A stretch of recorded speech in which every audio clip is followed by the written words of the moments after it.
Kung may isang bagay akong hindi nakala sa pagiging delivery rider, ito yung ma-inlove ako sa isang customer. Alam kong nakakatawa. Paano ba naman? Araw-araw halos daan-daan ang nadideliveran ko.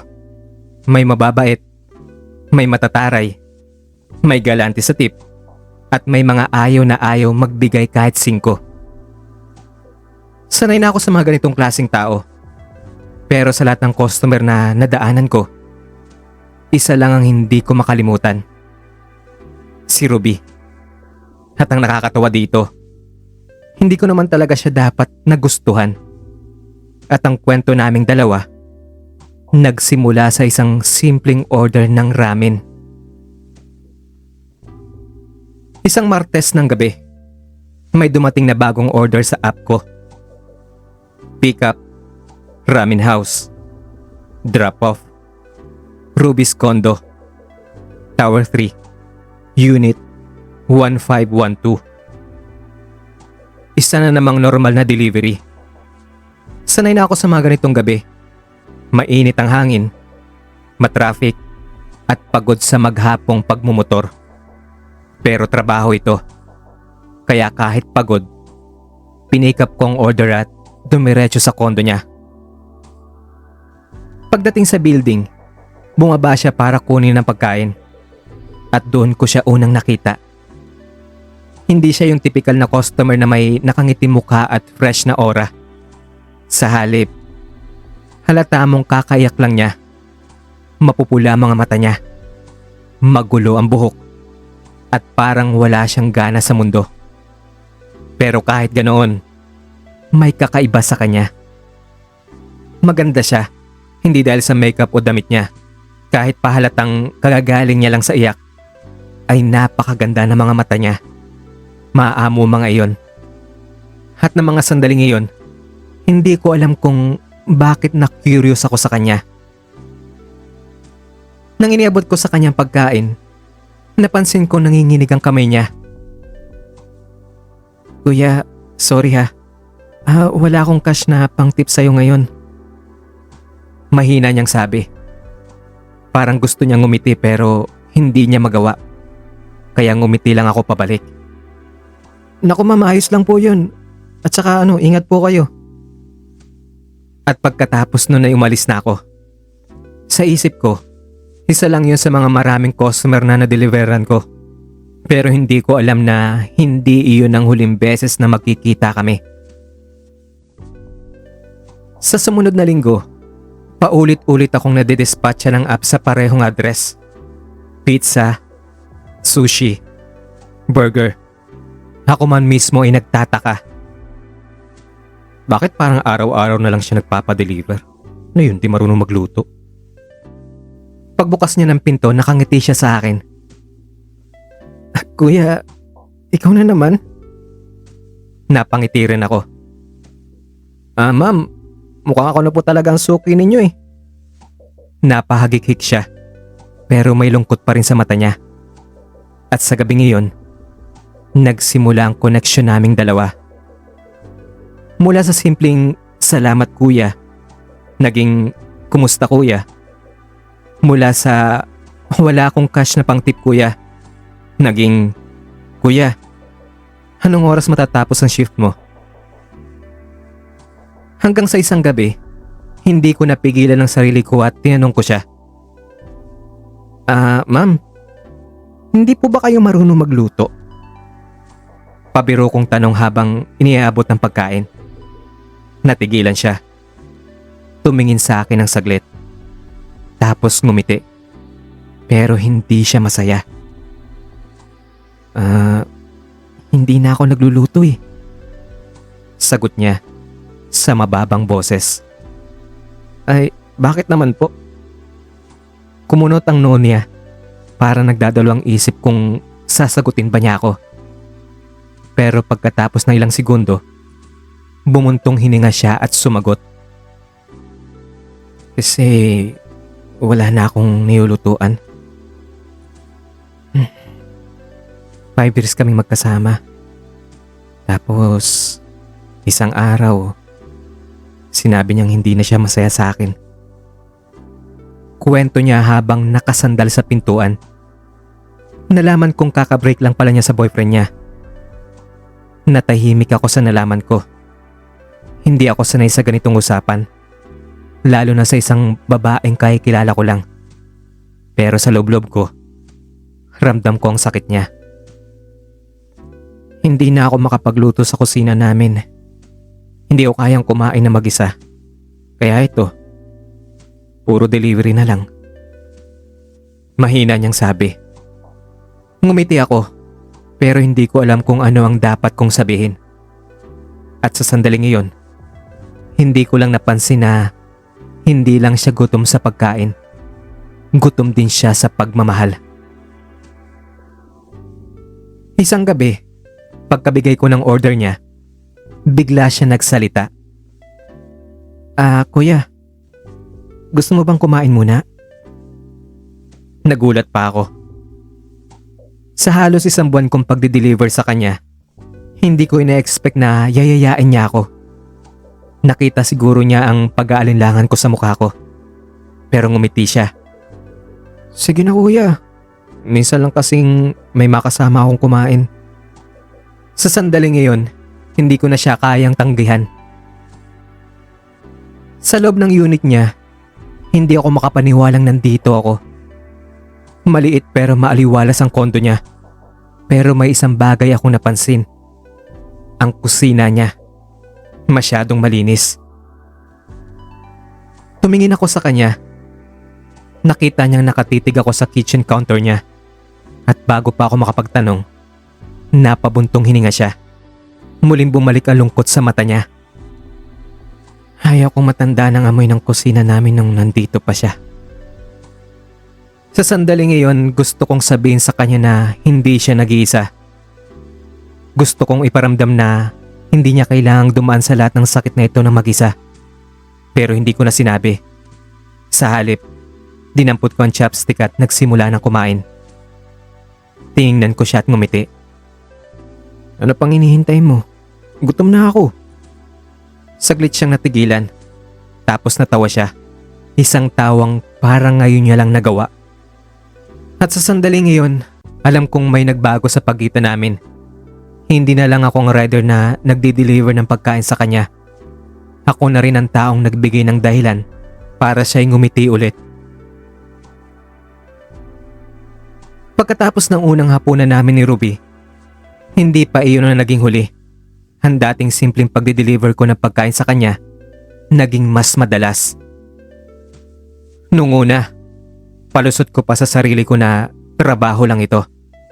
Pero habang lumilipas sa mga gabi, alam kong hindi na lang ito basta trabaho. Naging habit na namin ang kumain ng magkasama. At sa bawat gabi ng pagkain, kasama na rin ang kwentuhan. Mga kwentuhang simple lang sa simula. Pero habang tumatagal, nagiging mas malalim. Isang gabi habang kumakain kami ng Korean barbecue na ipinadeliver niya, napansin kong tahimik siya. Hindi tulad ng dati na masigla siyang nagkikwento. Ngayon ay parang malayong isip niya. May iniisip ka ba? Tanong ko habang sinasawsaw ang sangyupsal sa sauce. Napatingin naman siya sa akin saka sumandal sa upuan. Naalala ko lang siya. Mahina niyang sagot. Hindi ko alam kung paano ko ito sasagutin. Pero hindi ko rin gustong magpanggap na hindi ko na narinig. Masakit pa rin ba? Napangiti siya, pero halatang pilit. Paeng, kung 5 taon mong minahalang isang tao tapos iniwan ka niyang bigla, sa tingin mo, ganun lang ba katali mawala iyon? Hindi ako nakasagot, pero sa loob-loob ko, ang sagot ko ay hindi.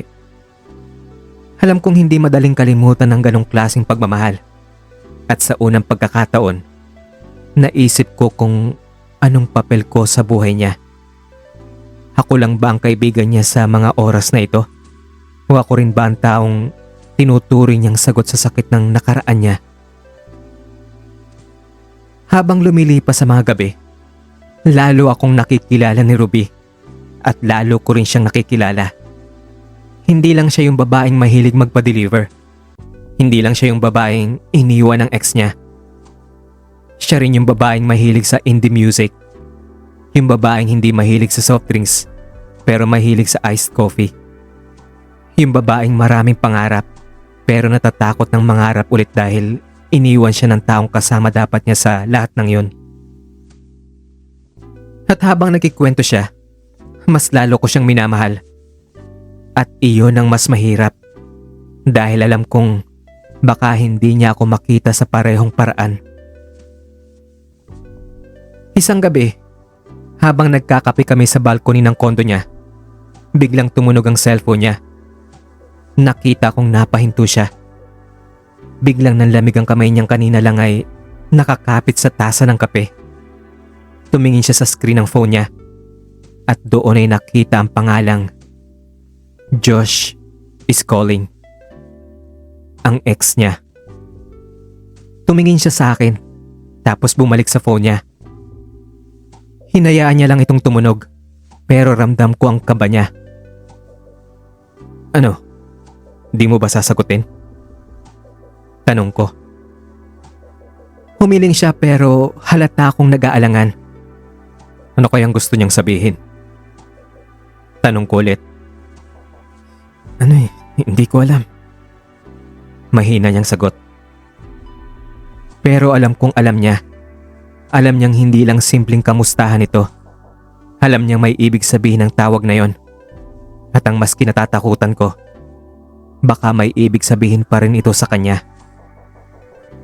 Simula nung tawag na yon ay parang may nag-iba kay Ruby. Hindi na siya ganong ka-excited sa pagdating ko. Hindi na siya madalas magpa-deliver. At minsan, kahit magkaharap kami, parang nasa ibang mundo ang isip niya. Parang may hinihintay siyang bumalik. At sigurado kung hindi ako yon. Pagkatapos ng gabing nakita ko ang pangalan ni Josh sa screen ng phone ni Ruby, hindi ko alam kung ano ang dapat kong maramdaman. Alam kong hindi ako ang una sa puso niya. Alam kong may binuo pa siyang alaala kasama ang lalaking iniwan siya. Pero gusto kong paniwalain na ako na ang bagong tahanan niya. Gusto kong maniwala na may lugar ako sa puso niyang basag na basag pa rin. At siguro nga, masyado lang akong umasa. Matapos ang ilang araw na hindi kami nag-usap, nagulat ako nang biglang tumawag si Ruby. Paeng, pwede ka pang pumunta rito sa akin? Pwede mo ba akong puntahan? Diretsyong tono, walang pag-aalinlangan. Pero sa boses niya, ramdam kong may bumabagabag sa kanya. Hindi na ako nagtanong pa dahil kahit anong dahilan meron siya, pupuntahan ko pa rin siya. Pagdating ko sa kondo niya, tahimik lang siya nang pagbuksan ako ng pinto. Wala na ang mga dating ngiti niya. Wala na rin ang mga madaldal niyang kwento. Pero ang mas lalong hindi ko maintindihan, hindi niya rin ako tiningnan ng diretsyo. Okay ka lang ba? Tanong ko. Umiling lang siya, saka umupo sa may gilid ng sofa. Bumuntong hininga siya bago sumagot. Hindi ko alam, Paeng. Pero hindi niya na kailangang sabihin. Alam kong may kinalaman ito kay Josh. At sa loob-loob ko, hindi ko alam kung paano ko dapat maramdaman na sa kanya pa rin bumabalik ang isip ko. Tumabi ako sa kanya. Hindi pa rin alam kung ano ang dapat kong sabihin. Pero bago pa ako makapag-isip ng sagot, bigla niyang hinawakan ng kamay ko. At nang tuluyan siyang tumingin sa akin, doon ko lang nakita ang lungkot sa mga mata niya. Paeng, ayoko mag-isa. Walang ibang salita. Walang paliwanag. Pero sa simpleng sinabi niya, naramdaman ko ang bigat ng dinadala niya. At sa sandaling iyon, hindi ko na rin inisip kung tama o mali. Hinawakan niya mukha ko. Marahan, pero may pag-aalinlangan. at nandahan-dahan siyang lumapit, hindi ko na nagawang umatras. Ilang saglit lang at naramdaman ko ang labi niya sa akin. Mabagal, malambot, pero puno ng damdamin. Para bang sa bawat segundo ng paglapat ng labi namin, may gusto siyang iparamdam. May gusto siyang kalimutan. At gusto kong paniwalaan na ako ang sagot sa sakit niya. Kaya imbis na bumitaw, ibinalik ko ang halik. Mas malalim. Mas may kasiguraduhan. Mas nag-aalab. Hindi ko alam kung paano siya napunta sa kandungan ko. Hindi ko na rin napansin kung paano niya ako niyakap ng mahigpit. Ang alam ko lang, kapwa namin pinupuna ng mga puwang sa loob namin. Ang mainit niyang hininga sa leg ko. Ang mahigpit niyang yakap. Ang dahan-dahang paggalaw ng mga kamay niya sa katawan ko. Lahat iyon, nagsasabing ayaw niya na mag-isa. At ako, ayokong iwan siya na mag-isa. Hindi ito pagmamadali. Walang pag-aalinlangan sa bawat galaw. Para bang sa gabing iyon, walang ibang mundo kundi kami lang dalawa. Habang bumabagsak ang ulan sa labas, kami naman ay tuluyang naglaro sa bisig ng isa't isa. At sa bawat yakap, sa bawat halik, sa bawat haplos, ramdam kong kahit sandali lang, hindi siya nag-iisa. At kahit sandali lang, hindi na rin ako nag-iisa. Pagmulat ko kinabukasan, siya agad ang hinanap ng mata ko. Nakayakap pa rin siya sa akin. Mahigpit. Para bang ayaw niya akong pakawalan. Ngumiti ako at hinaplos ang buhok niya. Pero nang bumukas ang mga mata niya, doon ko nakita ang katotohanan. Dahil sa loob ng ilang segundo, hindi niya alam kung sino ako. At nang ma-realize niya, biglang nawala ang yakap niya sa akin. Tumingin siya sa akin, hindi na tulad ng kagabi. Hindi na puno ng pananabik. Hindi na puno ng init, kundi puno ng pagkalito. At doon ko naisip ang pinakamasakit na tanong. Ako ba talaga ang gusto niyang yakapin kagabi? O ako lang ang saglit na pumalit sa isang taong hindi pa niya kayang pakawalan? Hindi niya ako kinausap habang nagbibihis ako. Hindi niya ako tiningnan habang nag-aayos ako ng sarili ko. At bago ako tuluyang lumabas ng pinto, narinig ko ang mahina niyang boses. Paeng, sorry. Napahinto ako, pero hindi ako lumingon. Dahil sa sandaling iyon, alam ko na ang lahat. Ako lang ang naging sagot niya sa panandali ang pagkalunod niya sa sakit. Ako lang ang naging pansamantalang saklolo niya. At ngayong gumaan na ang pakiramdam niya, ako na ang kailangan niyang bitawan. Lumabas ako sa kondo niya. Dala ang lahat ng tanong na hindi ko na kailangang marinig ang sagot. Sa totoo lang, alam ko naman ang sagot. Hindi ko lang gustong tanggapin.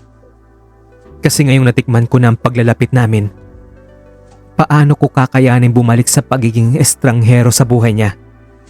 Pero siguro, wala akong pagpipilian. Dahil sa huli, ako lang naman ang naglaro sa isang relasyon na hindi niya talaga sineryoso. Mabilis akong umalis sa kondo niya. Pagka-uwi ko, hindi ko alam kung anong mararamdaman ko. Pero sa bawat segundong lumilipas, nagre-replay sa isip ko ang huling gabing magkasama kami. Ang mga yakap niya, ang mga halik niya, ang pagkapit niya sa akin na parang ako lang ang taong meron siya. Pero ngayon, para bang lahat ng yon, isang laro lang. Ako lang ang naniwalang may totoong kami. At siya, naghihintay lang pala bumalik ang taong totoo niyang mahal. At nang bumalik na ito, ako na ang kailangan niyang bitawan. Sa loob ng ilang araw, hindi ko sinagot ang mga sumunod niyang messages. Paeng, sorry. Hindi ko sinasadya na masaktan ka. Mahalaga ka sa akin, pero hindi kita kayang ipaglaban. Sana mapatawad mo ako balang araw. Ilan lang yan sa mga messages niya. Pero paano mo patatawarin ng isang taong hindi ka naman talaga minahal? Ang isang taong ginamit ka lang para hindi niya maramdaman na mag-isa siya. Paano mo pipiliing intindihin ang sakit kung ang totoo, wala naman talaga siyang pakialam sa nararamdaman mo? Sa dulo ng lahat, hindi ako ang kailangan niya. Hindi ako ang gusto niyang makasama. At sa unang pagkakataon, hinayaan kong tanggapin ang katotohanang matagal ko nang tinatanggihan. Ako lang ang naging sagot niya sa panandaliang lungkot niya. Ako lang ang naging pahinga niya sa pagitan ng dalawang lalaking mahal niya. At ngayon, bumalik na ang taong totoong gusto niya. Ako na ang kailangan niyang kalimutan. Sinubukan kong itype ang huling mensaheng gusto kong sabihin sa kanya. Ruby, sana sinabi mo sa akin na hindi ka pa talaga handang magmahal. Sana hindi mo na lang ako pinapasok sa buhay mo kung alam mong hindi naman ako pang matagalan. Sana hindi mo ko pinaniwalang may puwang ako sa puso mo. Dahil ngayon, hindi ko alam kung paano ako makakabangon mula rito. Pero bago ko pa napindot ang send, binura ko ito. Dahil sa totoo lang, hindi ko kailangang ipaalam sa kanya kung gaano ako nasaktan. Dahil kahit ano pang sabihin ko, hindi na nito mababago ang katotohanan. Ako lang ang nagmahalang totoo. At siya, hinintay lang niya ang tamang oras para ako'y bitawan. Matapos ng ilang araw na pag-iwas ko, alam kong hindi pwedeng habang buhay ako magtago sa sakit. Hindi ako ganitong klaseng tao. Hindi ako iyakin. Hindi ako mahilig magpaka-dramatic. Pero bakit ang hirap bitawan? Bakit kahit alam kong hindi niya ako mahal, may parte pa rin sa akin na gustong lumaban? Pero hindi ito ang laban na kaya kong ipanalo. Kaya kailangan ko nang tapusin ang lahat. Kailangan ko nang tuluyang bumitaw. Hindi ko na alam kung tama ang gagawin ko. Pero isang gabi, kahit hindi siya humingi ng paliwanag, pumunta ako sa kondo niya. Hindi para ibalik ang nakaraan. Hindi para ipaglaban ang sarili ko. Kundi para lang makita siya sa huling pagkakataon bago ko tuluyang isara ang kwento naming dalawa. Pagdating ko sa pintuan ng unit niya, hindi ko kinatok. Alam kong kung maririnig niya akong kumatok, baka hindi niya rin ako pagbuksan. Kaya sa halip, iniwan ko ang isang maliit na papel sa ilalim ng pinto. Isang liham. Isang maiksing liham. Ruby, hindi kita sinisisi. Hindi kita kailanman sinisi sa naging tayo, kahit saglit lang. Hindi ko pinagsisisihan ang bawat sandali nating magkasama. Hindi ko kailanman pipiliing kalimutan ka, kahit hindi mo ako kayang alalahanin. Pero hindi ko rin kayang manatili sa anino ng taong mahal mo. Dahil hindi ako kailanman magiging siya. At hindi mo kailanman ako gugustong ipaglaban tulad ng ginawa mo sa kanya. Kaya ngayon, ako na ang bibitaw. At sana, balang araw, maging masaya ka na ulit. Paeng. Bago ako lumayo, tumayo lang ako saglit sa harap ng pintuan niya. Alam kong hindi ko siya makikita. Alam kong hindi niya rin babasahin agad ang sulat ko. Pero gusto kong maramdaman ang huling sandali sa lugar kung saan siya naging bahagi ng buhay ko. At nang huminga ako ng malalim, tuluyan na akong tumalikod. Hindi na ako lumingon pa. Dahil alam kong kung gagawin ko yon, baka hindi ko kayaning umalis. Dumaan ang mga araw. Wala akong natanggap na sagot mula kay Ruby. At hindi ko na rin siya hinintay pa. Kung dati, siya ang dahilan kung bakit gusto ko magtrabaho araw-araw. Dati, siya ang dahilan kung bakit naging mas makulay ang mga gabi ko. Pero ngayon, ako na lang ulit mag-isa. At sa loob ng ilang linggo, natutunan ko kung paano ulit maging masaya kahit wala siya. Kung may mga bagay man akong natutunan sa lahat ng mga ito ay ang mga hindi mo kailangang ipaglaban ang isang taong hindi ka kayang ipaglaban. Kahit anong gawin mo, kahit anong dami ng pag-aalaga ko kay Ruby, hindi ko kayang baguhin ang puso niyang hindi sa akin. Na mahal ka lang ng isang tao dahil kailangan ka niya, hindi dahil mahal ka niyang talaga. Gusto niya lang may kasama sa lungkot niya. Gusto niya lang na may hahawak sa mga kamay niya habang naghihintay siya sa ex niyang bumalik. At nang dumating na ang taong hinihintay niya, wala na akong halaga. Mas okay pang mag-isa kaysa maging panandali ang sagot lang sa sakit ng iba. Kung may isang bagay akong naisip matapos ang lahat, mas gugustuhin ko pang maghintay ng tamang tao. Hindi ko kailangan maging pansamantalang aliw ng isang taong hindi pa buo at hindi ko kailangang sumugal sa isang relasyong wala namang kasiguraduhan. Sa mga makakarinig ng kwento kong ito at nasa parehong sitwasyon ko noon, ito lang ang masasabi ko sa inyo. Huwag mong hayaang maging panakibutas ka. Huwag mong hayaang gamitin ka bilang tulay papunta sa iba. Dahil sa dulo ng lahat, ikaw lang ang masasaktan. At kung may isang bagay na dapat mong matutunan, ito lang yun. Kapag hindi ka mahal ng isang tao, huwag mo siyang pilitin. Bumitaw ka bago ka tuluyang masira. Dahil minsan, ang pagbitaw ang pinakataimtim na paraan ng pagmamahal. Hanggang dito na lang ang sulat ko, Kuya Dax. Salamat sa pagnanarrate ng kwento ko. At salamat sa pagkakataong ilabas ang kwento ko. At uulitin ko, sa sino mang nasa ganitong sitwasyon ngayon, matuto ka ng bumitaw bago ka tuluyang sirain ang ginagawa mo. Ako si Paeng, at ito ang true confession ko.